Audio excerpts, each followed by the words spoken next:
Hello! How are you? I'm actually really excited with what we're going to be doing today. Water is that oh so necessary life-giving element that needs to be provided to your planted terrarium setups in one way or another. In one of my earlier videos, I briefly described what we mean by monsoon ready. Today, I'm going to show you how to install our Monsoon Solo 2 and our Monsoon Multi 2 on our terrariums. I remember a long time ago when I finally made the leap to using a misting system on my setups at home. It really changed the way I care for my pet reptiles and amphibians. Without a misting system, depending on which species of reptiles and amphibians you have, of course, you would need to be present multiple times a day to hand mist them. I'm going to show you how our Monsoon misting systems eliminate this process and make caring for your pet reptiles and amphibians a breeze. Once these are installed on our advanced amphibian habitats, we'll finally get to introducing our tree frogs and dirt frogs. Let's take a look at the Monsoon's nozzle assembly.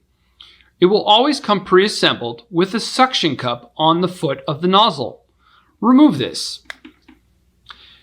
Perhaps keep the suction cup in case you have a Monsoon running on our original Exo Terra terrarium. When using the Monsoon with our advanced amphibian habitats, you no longer need this. We're ready to install our nozzle and tubing. Begin by removing the cover of the terrarium.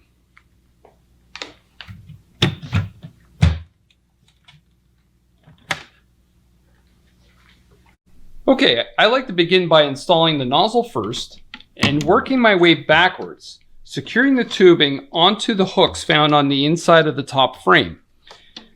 Then creating a final loop that you will secure onto the last hook. I'm going to hold that in place and then feed the tube through the inlet port and then tuck it down into this final notch found on the outside of the frame. Notice how it looks all neat and tidy. Once installed, make sure there are no kinks in the tubing, which would impede water flow to the nozzles. While I have the cover removed, I like to install our thermometers and hygrometers as well. Today I'm going to be using our combo meter. Notice how I have snaked the wiring of the probe around the Monsoon tubing and installed it behind the nozzle. This is to prevent any water from getting on the sensor. Again, this is to try and maintain that minimalist aesthetic look that these habitats have. We highly recommend using reverse osmosis or distilled water in your Monsoon misting systems. Regular tap water can contain varying levels of minerals, which could eventually clog your nozzles. In the event that your nozzles have become clogged, it will appear like your Monsoon is malfunctioning. Simply soak the nozzles in vinegar for 24 hours and then even run vinegar through the system, followed by thoroughly running water through it before using it again. If your nozzles will not become unclogged, we recommend replacing them. Let's run our Monsoons and see how they missed our setups. The nozzles can be positioned how you prefer.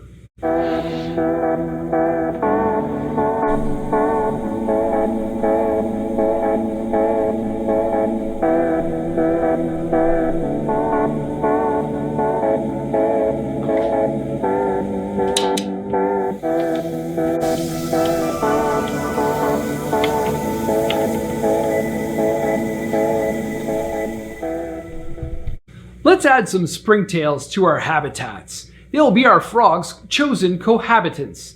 They will work away at breaking down the organic matter in our bioactive terrariums. As springtails float, you simply need to add water to their culture and then pour them into your terrarium.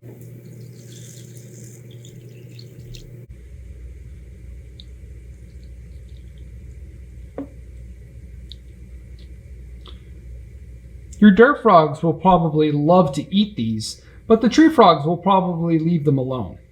Let's add a little more.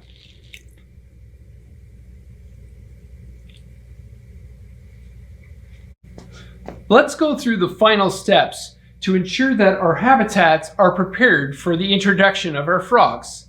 Before setting these up, I did install our small heat mat on the bottom of these terrariums to help raise the ambient temperature by a couple of degrees. This is what our frogs will love to thrive in. I have also chosen our Reptile Dome Nano paired with our Daylight Basking Spot Nano to place on top of the tree frog terrarium to provide them a little warm area to go to if need be. Make sure you place any heat lamps away from live plants. I'm going to provide each of our frogs a water bowl. These are our new frog ponds. They sit recessed into the substrate where the pebble design sits over top of the substrate.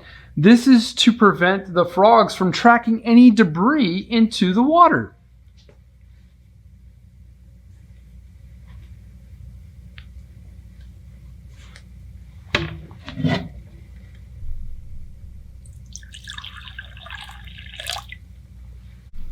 For our dart frogs, in addition to the frog pond, we're going to provide them our new coconut cave. This will serve as an excellent hideout and a suitable egg-laying site for many dart frog species.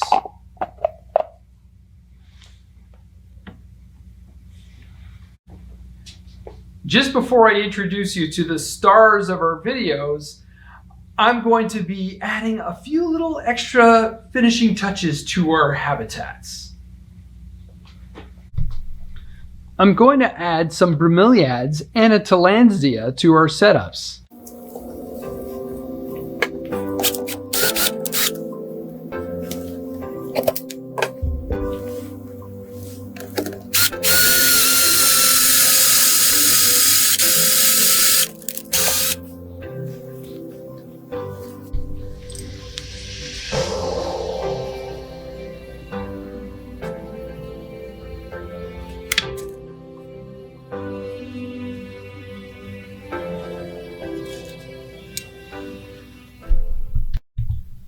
So, our frogs have arrived.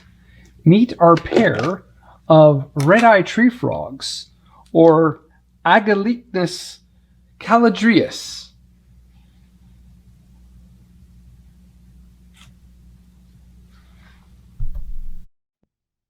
This iconic frog species are native to rainforests ranging from Mexico through Central America all the way to Colombia. Their bright green color during the day allows them to camouflage while they sleep on the leaves.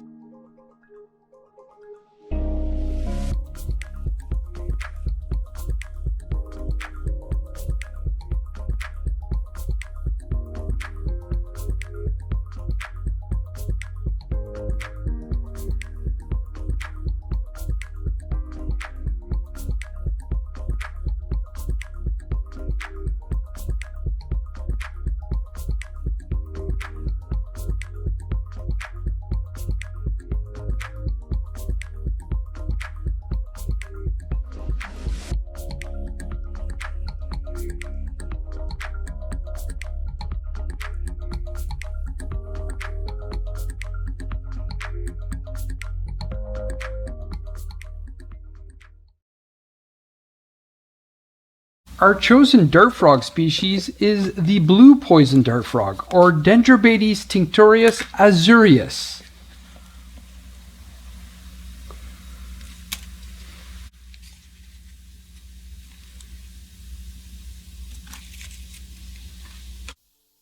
These frogs originate from the forests surrounding a reserve called the Sipilowini Savanna in Suriname.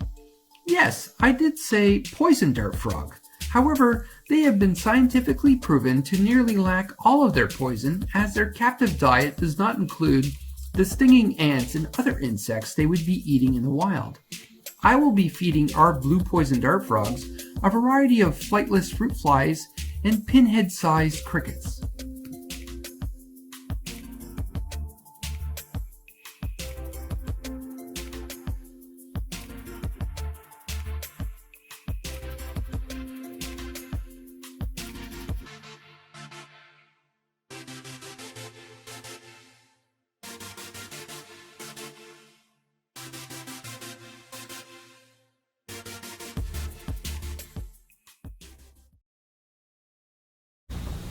Well, I think I'm going to let our frogs make themselves at home now. I really encourage you to have fun and create your own piece of nature that you can have in your home. Thanks for following this video series covering our amazing new product line, Frogs & Co., and we'll see you next time.